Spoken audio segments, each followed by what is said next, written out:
Welcome to Chennai சமையல். இன்னைக்கு நான் ஆலு பரோட்டா பண்ண போறேன். ஸோ அதுக்கு என்னென்ன தேவைன்னு சொல்லிடுறேன். ஒரு ஆனியன் மீடியம் சைஸ் அந்த மாதிரி ஃபைனாக சாப் பண்ணிக்கோங்க. ஒரு கிரீன் சில்லியை நான் சாப் பண்ணியிருக்கேன். 1/2 டீஸ்பூன் ஜீரகம் எடுத்துக்கோங்க. கொத்தமல்லி எடுத்துக்கோங்க. மஞ்சத்தூள் ஒரு பிஞ்சு, ரெட் சில்லி பவுடர், ஆயில் எடுத்துக்கோங்க. நான் வந்து ஒரு 4 உருளைக்கிழங்க பாயில் பண்ணி இந்த மாதிரி நல்லா மேஷ் பண்ணி வச்சிருக்கேன். இது வந்து கோதுமை மாவு நம்ம சப்பாத்திக்கு மாவு பசைகிற மாதிரி பசஞ்சு வச்சிருக்கேன். இப்போ ஆலு பரோட்டா செய்ய ஆரம்பிக்கலாம். 1 டேபிள் ஸ்பூன் ஆயில் விட்டுருக்கேன். ஆயில் ஹீட் ஆன உடனே இந்த 1/2 டீஸ்பூன் ஜீரகம் போட்டுக்கோங்க.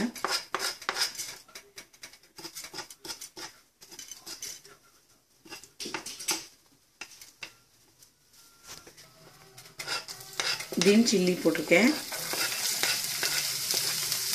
நல்லா சாப் பண்ணி வச்சிருக்கேன். அந்த ஆனியனையும் போட்டுக்கோங்க. இப்போ ஆனியன் வந்து ஒரு 30 செகண்ட் சாட் பண்ணிட்டேன்.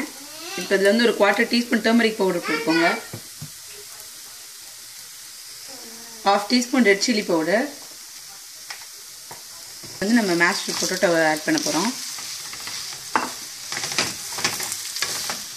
நல்லா மிக்ஸ் பண்ணிக்கோங்க. 1/2 டீஸ்பூன் சால்ட் போட்டுக்கோங்க.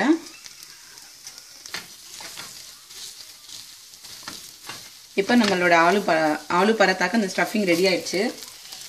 ஸ்டவ் ஆஃப் பண்ணிடுங்க. நல்லா மிக்ஸ் பண்ணி விட்டுக்கோங்க.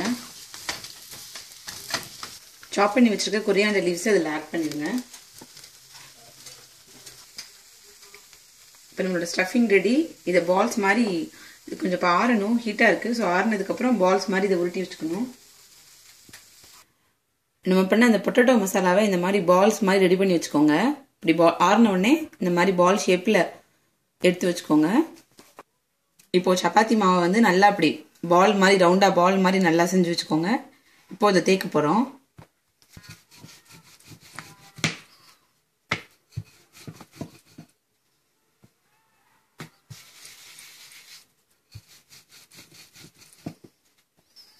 ரொம்ப தின்னாக தேய்க்கக்கூடாது. மாவு வந்து கொஞ்சம் திக்காக தான் இருக்கணும். சப்பாத்தியை வந்து கொஞ்சம் இப்படி திக்காக தேய்ச்சிட்டு பாலை நடுவில் வச்சுக்கோங்க. சென்டரில் வச்சுட்டு 2 சைடு இப்படி ஃபோல்ட் பண்ணிக்கோங்க. இந்த 2 கார்னரையும் இப்படி கொண்டு வாங்க. இப்படி பார்த்தீங்கன்னா இப்போ நமக்கு இப்படி மாவு எக்ஸ்ட்ரா இருக்குது. ஸோ அதை அப்படியே எடுத்துருங்க. பிச்சு கொஞ்சம் எடுத்து வச்சுருங்க. இப்போது அதை திரும்பி தேய்க்கணும். மாவில் டஸ்ட் பண்ணிவிட்டு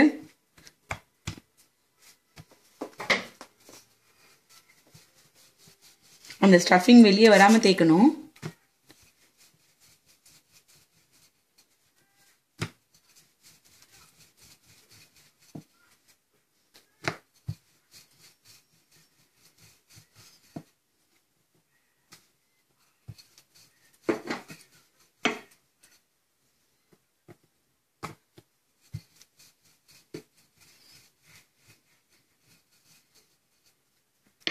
தேய்ச்சாச்சு. இப்போ நான் தவாவை ஹீட் பண்ணி வச்சுருக்கேன். ஸோ தவாவில் வந்து கொஞ்சோண்டு ஒரு 1/2 டீஸ்பூன் கீ விட்டு இதை நம்ம 2 பக்கமும் டாஸ் பண்ணி எடுக்க போகிறோம். பேன் ஹீட் ஆகிடுச்சு. நான் ஒரு 1/2 டீஸ்பூன் கீ போட்டிருக்கேன்.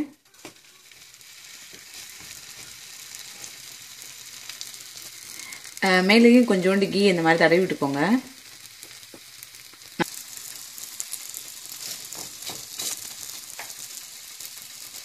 இப்போ நம்மளோட ஆலு பரோட்டா ரெடி ஆயிடுச்சு. ஆலு பரோட்டா சப்பாத்திலாம் போடும்போது ஸ்டவ் நல்லா ஹையில் வச்சுக்கோங்க. ரொம்ப ஸ்லோவாக இருந்ததுன்னா நமக்கு சாஃப்டாக வராது, ரப்பர் மாதிரி வந்துடும். அதனால ஃப்ளேம் வந்து கொஞ்சம் ஹையிலே வச்சுக்கோங்க. நம்ம பரோட்டா 2 பக்கம் நல்லா வெந்துடுச்சு. பவுலில் சர்விங் பிளேட்டில் மாற்றிடலாம். நம்மளோட ஆலு பரோட்டா ரெடி ஆயிடுச்சு. பிக்கிளோட கர்டோட வச்சு சாப்பிட ரொம்ப டேஸ்டாக இருக்கும். Thanks for watching my video.